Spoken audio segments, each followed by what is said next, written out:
Alhamdulillah, wa salatu wa salamu ala rasulillah wa ala alihi wa sahbihi ajma'in. Frères et sœurs en islam, assalamu alaikum wa rahmatullahi wa barakatuh. Question numéro 1 de la part de M. Zahira. Il demande un renseignement concernant responsabilité un frère vis-à-vis de ses sœurs et responsabilité d'un parent vis-à-vis des enfants.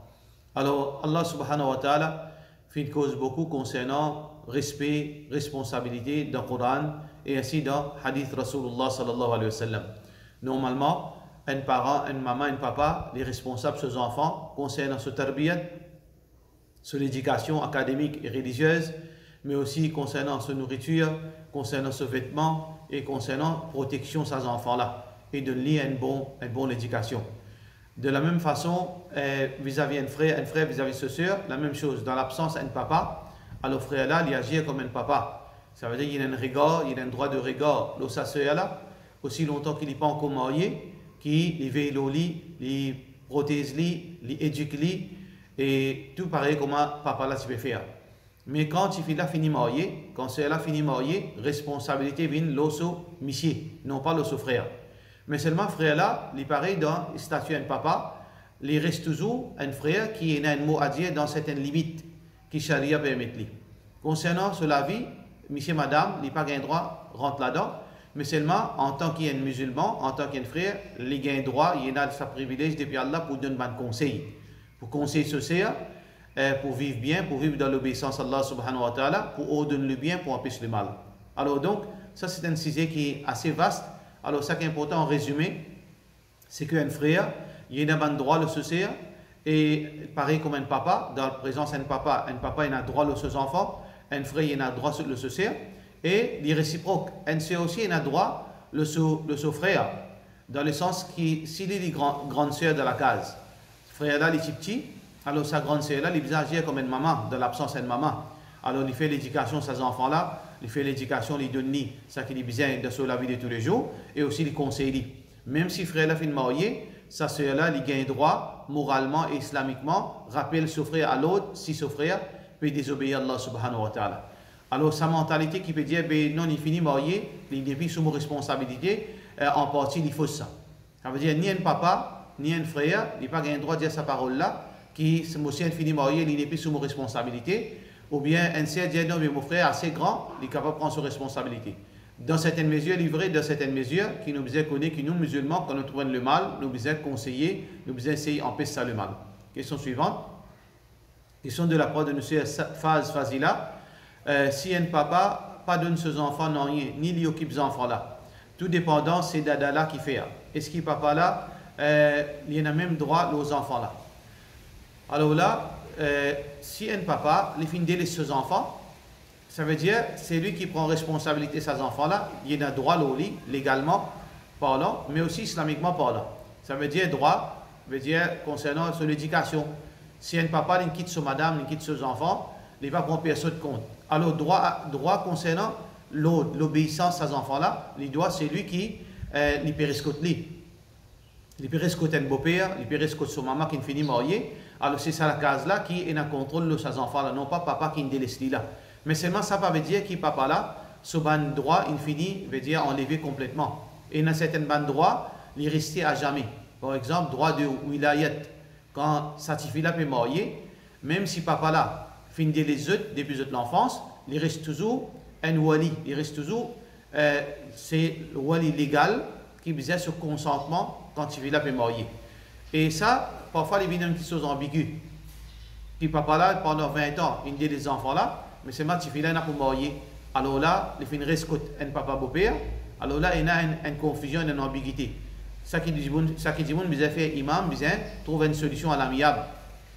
Faire papa là comprend. Fait papa la raisonner, qui lui donne ce consentement, là, lui donne privilège de wilayat, il fait papa pour la remplacer, pour qui demain peine problème dans la famille. Qui veut dire papa là il a un certain privilège qui est resté, mais seulement concernant un papa qui fait délaisser ses enfants, alors là, certains droits, il n'est plus dans ce contrôle. Par exemple, droit concernant son éducation, concernant sa nourriture, concernant ce vêtement, concernant ce déplacement, ce sortie, ce rentrer, alors ce n'est pas lui qui a droit de l'autre, c'est lui qui finit prendre responsabilité, ces enfants-là qui ont droit de l'autre. Question suivante. Question de la part de nos frères Walid. Salam alaikum. Comment définir un djimoun qui est malade? Est-ce qu'il est un djimoun malade, ça veut dire qu'il est l'olili pour considérer malade, ou bien vieillesse, il tombe tombé? Comment nous considérons un djimoun malade? Peut-être on peut faire référence à certaines man de la loi, qui par exemple comme malade, c'est man de la loi islamique qui est exemptée. Par exemple, un djimoun n'est pas garde rosa quand il est malade, ou bien quand il est malade, il est capable de faire namaz de la case, ou bien quand il est malade, il n'est pas capable de faire salat debout, il fait salat assisé. Tout d'abord, numéro 1, nous sommes capables de considérer un djimoun malade, c'est pour la vie médicale. C'est un médecin qui dit, ou malade, ou besoin pas al masjid, ou malade, ou besoin pas garde rosa, ou malade, ou pas supposé gagner des enfants. Alors ça, c'est la vie médicale. Deuxièmement, c'est que un djimoun, il connaît lui-même plus qu'il les autres. Si un djimoun, il sent qu'il est malade, alors c'est lui qui se propre juge. Devant Allah subhanahu wa ta'ala, c'est lui qui pour répondre. Alors donc, deux façons que nous pouvons considérer un djimoun malade. C'est à travers la vie médicale, ou bien à travers lui-même qui les connaît, qui veut dire les malades. Mais une troisième possibilité aussi, par rapport à un enfant, ou bien un djimoun qui, les pena, veut dire, il arrive à un âge vieux, qui n'est pas capable de raisonner.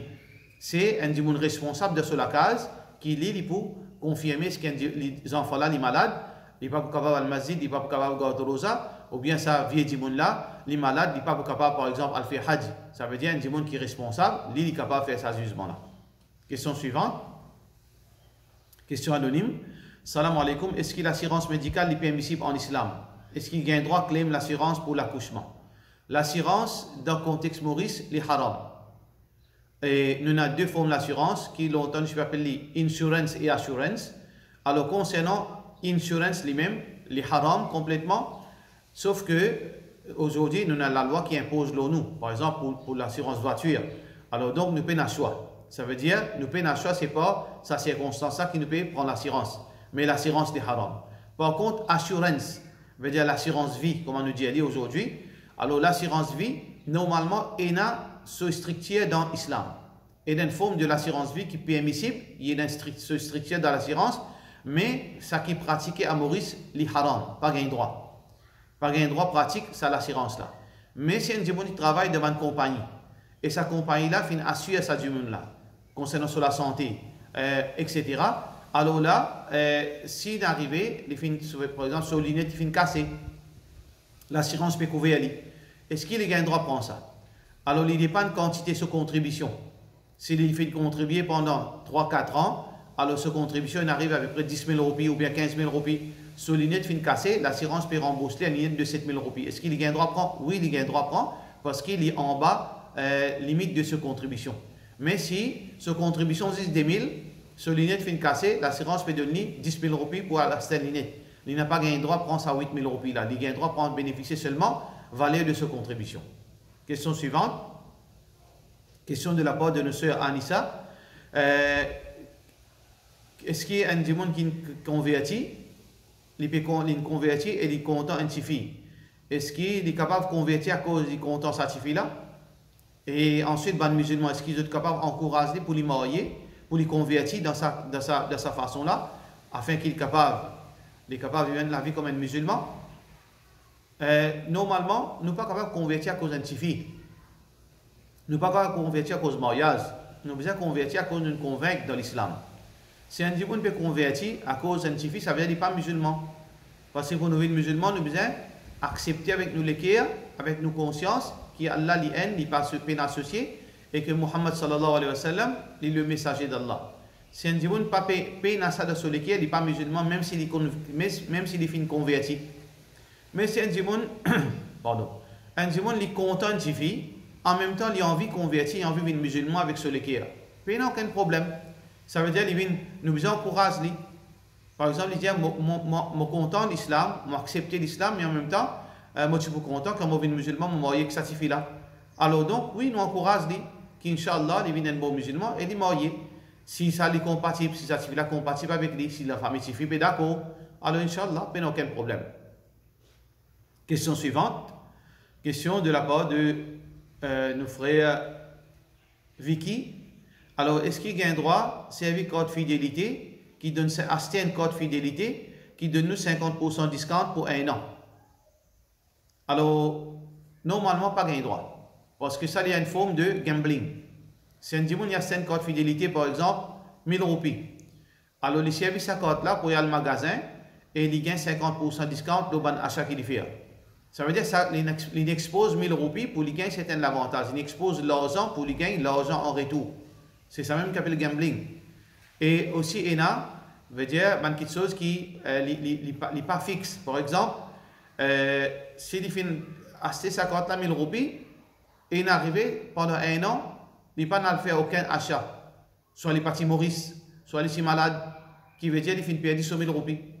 Ça aussi, c'est une forme de gambling. Il fait investir 1000 roupies contre 0 en retour. Alors, sa carte fidélité là, il est haram. Mais si un dimanche, il donne une carte cadeau. Une compagnie donne une carte privilège cadeau. Il y a aussi service à cause ou un dimanche ou un bon travailleur. Alors, il donne une carte cadeau ou service pour gagner un discount. Là, il y a un problème parce qu'il n'a pas investi dans rien en échange de sa discount là. Question suivante. Question anonyme. Moi pas gagné mon mens, moi pas gagné mon période régulièrement et comme on gagne dit 2 fois, il commence par une goutte couleur marron pendant plusieurs jours. Après ça, moi gagne mon menstruation. Et une fois il est terminé, ça une goutte là, il retourne une goutte couleur marron ou bien rouge et ensuite il est terminé.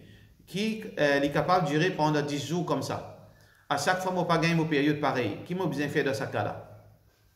Dans ce cas-là, numéro 1, nous besoin connaître que période de rentrée, ça veut dire comment on peut dire ça, il y a une chose qui vient tous les mois pour vous, ça veut dire avant 5 mois, vous avez une couleur marron ou bien une couleur sale qui paraît dans les cours avant audition, avant 5 mois. Ça veut dire ça, qu'on lit comme période. Mais quand on est terminé, alors il termine avec une couleur marron. Mais seulement pour considérer la période là terminée, ce n'est pas la couleur marron là qui compte. Il faudrait qu'il est sec, ça veut dire qu'on fait une vérifier ou les cours sec ou bien une période blanche. C'est là qui considère aux périodes indéterminées. Ça veut dire qu'il y a un nombre limite. Il est capable 10 jours, il est capable 12 jours, il est capable 13 jours, il n'y a aucun problème. Ça veut dire ça qui est obligé de guetter où, sur en islam, quand 5 mois fin terminé, quand sa couleur marron fin terminé, obligé de guetter comment ou les cours secs, là qui est considéré sortir en des périodes, ou bien comment il y a une période blanche. Ça veut dire, mais parfois, il n'est pas fixe. Il est capable 10 jours, il est capable 5 jours, il est capable 8 jours, il n'y a aucun problème. C'est qu'il est obligé de guetter à la fin de ça, 5 mois-là, de sa couleur-là, est-ce que couleur blanche paraît ou bien il est sec? Si couleur blanc est sec ou bien sec, là, on fait une considération, une sortie en déo période, là, on est capable de faire namaz, après, on prend un bain. Question suivante, question anonyme. Est-ce qu'il est capable de donner une explication concernant Ya'juj et Ma'juj? Ça, il demande une grande élaboration, mais en bref, Ya'juj et Ma'juj, c'est quoi? C'est 2 peuples, comme on fait mentionner dans Surah Kahf.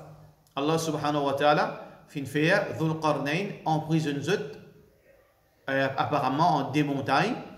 Alors donc, il emprisonne Zut, mais seulement pour un moment que Allah subhanahu wa ta'ala pour libérer Zut. Avant Qiyamah arrivé, Allah subhanahu wa ta'ala pour libérer Zut. C'était un peuple qui sème la tyrannie dans la terre, qui peut faire cruauté dans la terre, et pour cette raison qui Dhul Qarnayn fin emprisonne Zut pour ne pas faire dito les autres du monde. C'est ban humain et non pas ban monstre et non pas ban nain comme certains disent dire, c'est ban humain pareil comme à tout le monde, mais seulement vous êtes cruel, vous n'êtes pas pareil comme un humain qui nous a de nos jours, vous êtes cruauté sans limite, il n'est pas pareil comme aujourd'hui, malgré qu'aujourd'hui il y a beaucoup de monde cruel. Alors ça ban là, Allah subhanahu wa ta'ala fait en prison zut, et le jour du Qiyamah, avant l'époque Qiyamah, vous êtes pour libérer, et quand vous êtes pour libérer, quand vous êtes passé, vous êtes pour tuer tout le monde qui font partie de ce peuple, je peux tuer tout le monde. Jusqu'à qui arrive un moment que Allah subhanahu wa ta'ala, dans cette époque-là, Isa alayhi salam pour la même, pour finir descendre, Allah subhanahu wa ta'ala pour dire Isa alayhi salam, mais prend un musulman à la cassette. Parce qu'il y a une créature, qui m'a fait créer qui n'est pas capable de confronter à la cassette.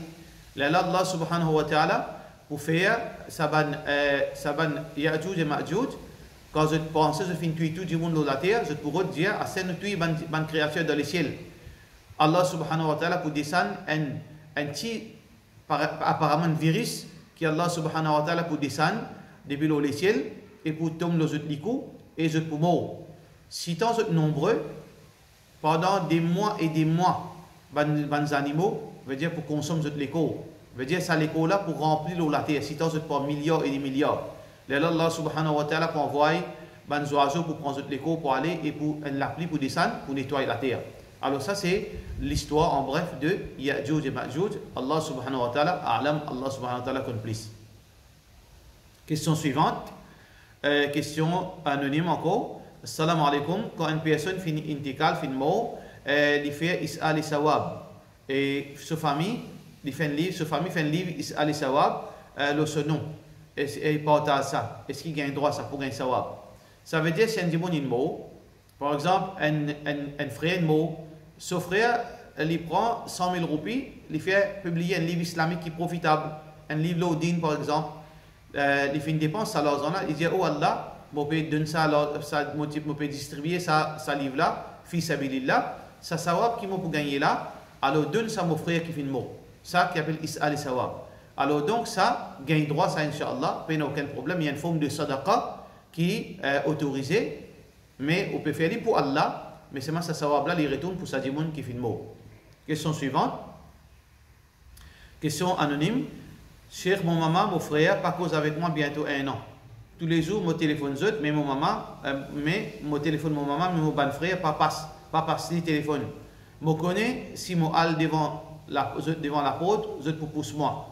Qui m'a besoin de faire, moi extra sagré. Est-ce qu'il y a une bonne action et mon ban ibadat pas pour compter à cause de ça? Premièrement, il dépend pour qui raison qui n'a pas les fréquentes ou qui est réel au fin faire ou pour connaître. Qui a été grave, ça est réel là pour ou maman pas les fréquentes ou ban frère pas les fréquentes. Alors donc, si vous fin faire des réels, la porte tauba pas encore fermée pour. Allah subhanahu wa ta'ala dit qul ya ibadi alladhina asrafu ala anfusihim la taqnatu min rahmatillah, n'a pas perdu l'espoir, l'eau Allah subhanahu wa ta'ala. Inna Allah yaghfiru dhunuba jami'an, Allah lui pardonne tout et rien, innahu huwa al-ghafurur rahim, certainement Allah lui pardonne, il y en a beaucoup pitié. Alors donc n'importe qui est rien au fin faire ou demande Allah pardon, Inch'Allah Allah subhanahu wa ta'ala pour pardonner. Mais seulement, si vous faites rien vis-à-vis ou maman ou papa, par exemple on agresse ou maman, on agresse ou mon frère, ou bien on met la police avec les autres, ou fait faire autres gain déshonneur d'une façon, alors ça qui vous besoin faire, vous besoin demander pardon. Alors vous pas capable là-bas pour demander pardon, vous besoin envoyer un djimoun demande pardon pour. Vous besoin envoyer un djimoun demande pardon pour. Alors quand ça djimoun là demande pardon pour, vous faites Inch'Allah clear devant Allah subhanahu wa ta'ala. Si vous n'avez accepté au pardon, alhamdulillah, si vous n'avez pas accepté au pardon, vous ne pas blâmer devant Allah subhanahu wa ta'ala. Mais c'est dans le cas, il est très important qui vous fait un djimoun capable de venir intermédiaire, comme un imam, comme un alim, comme une société, pour qu'il trouve une solution, parce qu'il y a une maman, des enfants pas capables de vivre dans une situation pareille. Alors, Inch'Allah, à travers ban zefo, ban imam, ban alim, Inch'Allah, ça capable de réconcilier les autres, Inch'Allah. Mais est-ce que vous ibadat in al-dadilo? Non, ibadat pas in al-dadilo. Si vous faites tawbah avec Allah pour n'importe qui peut vous faire, ou ibadat, il pour compter devant Allah subhanahu wa ta'ala. Question suivante. Question anonyme. Moi, j'ai envie de gagner un peu plus de détails au hadith qui le prophète sallallahu alayhi wa sallam dit si un djimoun connaît, qui trouve dans Bukhari, si un djimoun connaît, ça qui me connaît concernant voyage tout seul pendant la nuit, alors je parti pour voyage tout seul pendant la nuit. Ce hadith trouve dans Bukhari, mais aussi dans le hadith là, dans l'autre version plus complète, trouve dans Musnad Ahmad, etc. Alors, qui veut dire ici, ban ulama peut dire que ça peut montrer nous que nous n'avons pas supposé voyage tout seul pendant la nuit parce qu'il y a beaucoup de danger. Veut dire numéro 1, il y a fitna pour même une tentation quand on voyage tout seul à soi, ou capable de tenter pour désobéir à Allah, ou bien du monde facile agresser quand on tout seul, du monde capable facile mettre un blâme l'eau quand on tout seul pendant la nuit on peut voyager. Mais aussi shaitan facile attaquer parce que Rasulullah sallallahu alayhi wa sallam dit shaitan les plus proches avec un djimoun qui est isolé qu'avec un djimoun qui est loin d'une façon de parler. Alors shaitan est plus proche avec un qui est avec des. Shaitan est plus proche avec des qu'avec un groupe. Alors donc pour cette raison qu'il n'est pas recommandé voyage pendant la nuit. Ou bien on est capable d'arriver une malade, bien une personne pour secourir ou dans ce moment-là. Alors pour cette raison qui Rasulullah sallallahu alayhi wa sallam dit l'icône réalité d'un djimoun qui voyage pendant la nuit. Pour cette raison il n'est pas, on peut dire, il recommande nous pour pas voyager. Il n'est pas haram, mais c'est une recommandation. Mais ben ulama fin dire ça hadith là peut cause concernant faire un trajet dans une place retirée, non pas une place en ville. Par exemple, on peut sortir pour lui, mopial, au bassin pendant la nuit. Est-ce qu'il m'a obligé à mener du monde avec moi? Non. Parce que ça, c'est une place fréquentée, il n'y a aucun problème. Mais là, cause concernant une place qui n'est pas fréquentée, telle que vous pouvez faire un voyage, l'eau la mer, ou bien dans le désert, ou bien dans un grand pays, veut dire un trajet entre un endroit et un endroit, bien passer à travers un désert ou bien la forêt tout seul. Dans ce cas-là, ça veut dire tellement découragé, ne pas avoir droit à faire ça. Ça veut dire, voilà, veut dire, hadith Rasulullah sallam, dans quel contexte nous appliquons, dans quelle façon nous comprenons. Question suivante. Question de la part de nos frères, de nos sœurs Nazli Machef. Salam alaikum. Dans 4 rakats sunnah, est-ce qu'il est obligé, tous les 4 rakats, nous lire une surah après surah al-Fatiha? Dans 4 rakats sunnah, normalement, sunnah nous fait déparder. Ça veut dire quand nous fait 10 rakats, nous fait sunnah, nous fait 10 rakats, qui veut dire nous lire une surah, ensuite nous lire surah al-Fatiha et ensuite nous lire une surah ensemble. Pareil comme Rasulullah sallallahu alayhi wa sallam dit ensuite lire quelque chose qui te facile pour te lire. Alors donc, un dimanche lire surah al-Fatiha plus une autre surah. Ou bien si nous pouvons faire 4 rakats en même temps, nous lisons tous les 4 rakats surah al-Fatiha et une surah en même temps. Mais seulement si un dimanche il a envie de lire juste seulement 4 rakats surah al-Fatiha, dans tous les 4 rakats, juste surah al-Fatiha, pas de problème. Mais seulement les pieds dedans, les pieds du sawab. Tant qu'il est capable de lire chaque rakat surah al-Fatiha et une surah, il y a plus de récompenses dans ce salat. Question suivante. Question anonyme. Je gagne paresse pour apprendre. Je pas gagne motivation, me sentir mon école lourd et me perdu beaucoup de temps. Qui m'a besoin faire pour combattre ça et réussir dans la vie, d'après l'enseignement d'In? Est-ce que c'est un lisier qui m'a gagné? Probablement capable de gagner lisier, mais seulement faudrait une bonne preuve pour capable de dire au fin gagner lisier. Si vous fin gagner lisier, là où servi ban remède qui Allah subhanahu wa ta'ala fin de nous ou lire qul a'udhu bi rabbil falaq ou qul a'udhu bi rabbin nas et ou lire surah al-Fatiha ou souffler l'eau. Ça c'est une façon de faire dua avec Allah subhanahu wa ta'ala ou tient sadaqa, même quantité l'argent que vous avez, 1 roupie, 100 roupies ou d'un djibon manger, Inch'Allah, Allah subhanahu wa ta'ala pour enlever sa difficulté là l'eau. Fitnatul rajuli fi ahlihi wa nafsihi wa malihi tukaffiruha as-salatu was-sadaqatu was-siyam. N'importe qui malheur qui arrive un djibon de sur la vie, de sur l'argent, de sur famille, alors Allah subhanahu wa ta'ala enlève ça à travers sadaqa, à travers namaz nafil, à travers roza nafil. Alors quand on donne un sadaqa, Inch'Allah, aux situations, il peut améliorer par la permission d'Allah. Mais possiblement aussi, pareil, aux situations, c'est par rapport aux fréquentations. Peut-être qu'on peut fréquenter des gens qui peuvent perdre ou les temps et qui peut affecter ou moralement. Par exemple, des gens qui ne sont pas à l'école, ne sont pas au travail, ne sont sommaires, ou bien des enfants qui ont beaucoup d'argent, ne sont pas besoin de travail, finalement, ils peuvent vivre une vie qui n'est pas compatible avec la vie. Finalement, on peut suivre eux et finalement, on peut mettre même des difficultés. Soit qu'il y a une désobéissance qu'on peut faire. Et cette désobéissance-là, il peut répercuter l'eau ou motivation, l'eau ou désir pour réussir dans la vie.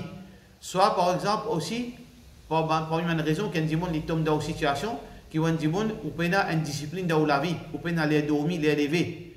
Ou aller dormir trop tard dans la nuit, il y a des gens qui dorment 2 heures du matin. Quand il est levé, il peut avoir la motivation, il peut avoir l'énergie. Tout cela, on besoin de guetter. Et ou bien sans aux fréquentations. Reste pas un monde qui est capable de motiver, reste pas un monde qui est capable de donner bons conseils et faire namaz. Faire namaz, ça c'est où la force trouve dans faire namaz. Quand on fait namaz, Inch'Allah, et on demande dua à Allah, Allah subhanahu wa ta'ala pour faciliter ou pour enlever sa difficulté là dans la vie, Inch'Allah. Question suivante. Question anonyme.